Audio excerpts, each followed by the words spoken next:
pour le citoyen lambda français, le Maroc, c'est un pays dans lequel il y a une belle avancée. Oui, bien Les sûr, gens voient là, j'allais dire, c'est sur une pente, même si j'allais dire, le coefficient est faible, mais on a l'impression qu'il y a des avancées. Moi, je suis dans une famille où il y a un taux d'engagement politique minimum, mais les gens disent ça va de mieux en mieux. Parce qu'on nous compare toujours aux pays où la situation est pire. C'est toujours comme ça. Soyez contents, rassurez-vous, vous êtes beaucoup mieux que la Syrie, beaucoup mieux que la Libye, beaucoup mieux que peut-être les généraux qui en Algérie, etc. Mais non, on refuse cette logique parce qu'il y a d'abord il y a des engagements de l'État marocain. Nous, on évalue l'engagement par rapport à la mise en œuvre des engagements. Donc tout ce qu'on demande à l'État marocain, c'est pas d'être la Suède ou d'être je sais pas quoi, mais il prend des engagements, il ratifie des conventions, il fait des rapports à l'ONU comme quoi il ratifie. Donc nous, on demande à ce qu'il l'accepte. Et puis on a les moyens au Maroc. Nous avons les moyens que tout le monde vive en dignité. Et c'est ces moyens-là qui sont d'ailleurs, même le chef d'État l'a reconnu dernièrement. Il y a les richesses, mais ces richesses-là ne sont pas réparties équitablement. C'est vrai, il y a beaucoup d'anecdotes qui ont été par la suite dites sur cette question-là, mais il y a une situation de pauvreté, de misère. Il y a 50 ans après ou 60 ans après l'indépendance, il y a encore la moitié des Marocains sont analphabètes. Il y a des régions où il est impossible d'accéder, il n'y a pas d'eau, il n'y a pas d'électricité. Il y a des femmes qui ne trouvent pas où accoucher, qui accouchent dans les couloirs, dans les rues. Oui, il y a une mortalité infantile, il y a une mortalité de femmes suite à l'accouchement qui est élevée, bien que le chiffre s'est amélioré, mais c'est encore parmi les derniers. Il y a une répression de la presse incroyable, il n'y a pas de liberté d'expression. Donc on est loin. C'est vrai que les Français, ils viennent en touriste, ils vont dans les grandes villes, ils vont dans les hôtels, ils vont dans les kiosques pleins, tout en couleurs, plein de revues et tout. Donc c'est la démocratie, tout le monde peut faire un journal. Mais non, c'est qu'ils parlent toujours le même langage. À la télévision, il y a des personnes qui sont interdites d'être invitées à la télévision. On ne peut jamais le voir à la télévision. Comment vous expliquez que ça soit hermétique dans la presse française? On n'entend jamais cette version des faits. Eh ben, parce que aussi en France, il y a des intérêts communs, il y a des lobbies qui font à ce que l'image du Maroc ne soit pas la vraie ici. Il y a des gens qui sont toujours à Marrakech, à Mamounia, donc il y a une connivence. Le Maroc soutient toujours, plutôt la France a toujours soutenu le pouvoir marocain. Oui, toujours. Et puis, moi personnellement, je l'ai dit dans plusieurs occasions, il y a un certain esprit de colonialiste qui est encore, c'est-à-dire la relation France-Maroc, c'est encore une relation avec cet esprit d'intérêt, comment dire ça, c'est-à-dire cette relation de colon qui paternisme, néocolonialisme, voilà. Donc, et puis il y a des intérêts économiques énormes. Je prends l'exemple du projet TGV par exemple, qui a été décidé, on ne sait pas par qui, avec énormément de financement qui va se mettre dedans. Et c'est des intérêts français qui sont à l'intérieur. Donc c'est des intérêts d'une élite marocaine avec une élite française qui... Ça, c'était pour faire plaisir à Sarkozy. Oui, c'était parce que les armes... parce que les avions... Exactement. Donc c'est des choses, c'est de l'argent des Marocains qui est mis dans un projet que les Marocains n'ont jamais choisi. Qui va coûter plus de 2 milliards. Oui, je ne me rappelle plus, mais c'est des centaines d'écoles et des centaines d'hôpitaux. C'est l'équivalent de centaines d'écoles et des centaines d'hôpitaux qui va... Je fais une parenthèse, il paraît pas. Juste pour l'anecdote, 100 mètres de rail spécial TGV, ça coûte le prix d'un lycée, de quoi construire un nouveau lycée au Maroc. Oui, il y a un collectif anti-TGV qui a fait les calculs et qui a sorti une affiche comme ça avec le nombre d'écoles. Exactement. Mais c'est énorme comme budget. Et ça... Tout ça pour satisfaire les caprices. Exactement. C'est parce qu'il y a des intérêts en commun aussi. Il y avait un point, moi je reviendrai tout à l'heure quand tu auras la salle de la conférence. Moi, j'ai tout le temps dans ma tête lié la question des droits humains et droits de l'homme à la question de l'éducation populaire, de l'engagement de nos concitoyens à pouvoir se prendre en charge.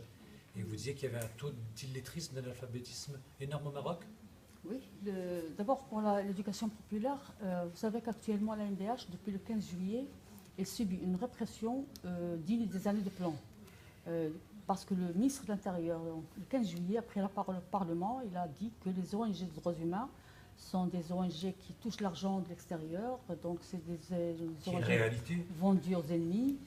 Oui, il a dit ça au Parlement devant les députés. Et ils sont financés par l'Europe, par l'extérieur. Oui, par des étrangers, par l'extérieur. Ce qu'il a dit. Oui, mais je veux savoir si c'était une Oui, réalité. nous avons des partenariats, bien sûr, comme toutes les ONG du monde, et comme l'État lui-même, comme le gouvernement marocain lui-même, il a le même. Oui, c'est les mêmes bailleurs de fonds pour lesquels qui nous financent, qui financent aussi. Et d'ailleurs, c'est un accord des gouvernements de la région euro-méditerranéenne à Barcelone. C'est une des recommandations, c'est de soutenir la société civile de la région sud de la Méditerranée. Donc c'est des engagements officiels dans des sommets où le gouvernement était là, y compris le gouvernement marocain. Et puis ces financements, c'est dans des cadres bien clairs, c'est des projets, y compris justement les projets d'éducation aux droits humains. Nous avons des financements de l'ambassade des Pays-Bas, de l'ambassade de Norvège, de la Finlande, de la Suisse, l'agence de coopération espagnole. Dites-moi de la France aussi. Non, jamais. Jamais de la France. Ils ne veulent pas et on ne veut pas non plus. Nous, on n'a pas... bon, c'est un autre problème. Donc, ils ne nous financent pas la France et on n'a jamais demandé à la France de nous financer. Donc, cet argent va essentiellement, 90% de cet argent à peu près, va dans la formation des jeunes et des enseignants, des journalistes et tout, sur les droits humains, sur les valeurs des droits humains et tout. Actuellement, il y a cette répression contre la MDH, c'est justement parce qu'elle a eu un apport très important dans cette éducation. C'est parce que beaucoup de jeunes qui ont été formés dans ces universités d'été, ces camps de jeunes, se sont retrouvés au mouvement du 20 février. C'est les jeunes de l'AMDH qui ont fait cette formation, qui ont fait la première vidéo qui a lancé la marche du 20 février. Donc c'est une vengeance en fait de l'AMDH suite à son action, y compris l'action de l'éducation et de cette éducation populaire et cette diffusion des valeurs des droits humains dans la société. Entre autres, bien sûr, parce qu'il y a aussi les positions de la MDH contre la répression, contre la torture, etc. Une petite question, mais toi, comment tu vis au Maroc, bien sûr, est-ce que c'est déjà arrivé de faire l'objet de pression, d'intimidation de la part des autorités? Moi, je suis, comme quelques militants, cible d'une campagne de dénigrement et d'insultes sur Internet et sur des journaux écrits qui, des fois, publient des articles avec ma photo et plein de mensonges à l'intérieur, comme quoi je touche l'argent de l'Algérie, je touche l'argent du Polisario, que j'ai Vous donnez le numéro de compte de la TMF. Exactement, quand vous aurez besoin, je suis prête. Donc, et puis, par exemple, je vous donne un exemple qui est très rigolo. J'ai été à Bruxelles au moment du 20 février. Il y avait une table comme ça, avec le public devant. Et sur la table, il y avait de l'eau, comme dans toutes les conférences. Les bouteilles d'eau, c'était des bouteilles foncées, un bleu foncé.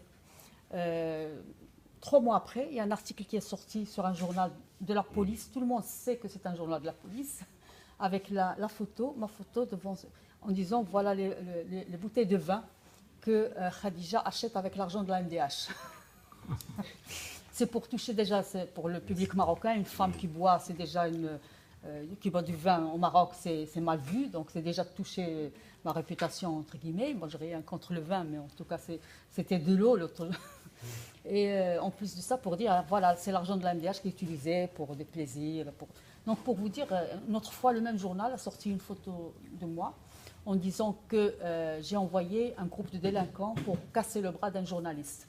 Et ce journaliste avait vraiment le bras cassé. Je ne sais pas qui lui a cassé le bras, mais il est allé chez la police, il a déposé plainte contre moi et la police m'a convoqué pour m'interroger sur ce qui s'est passé.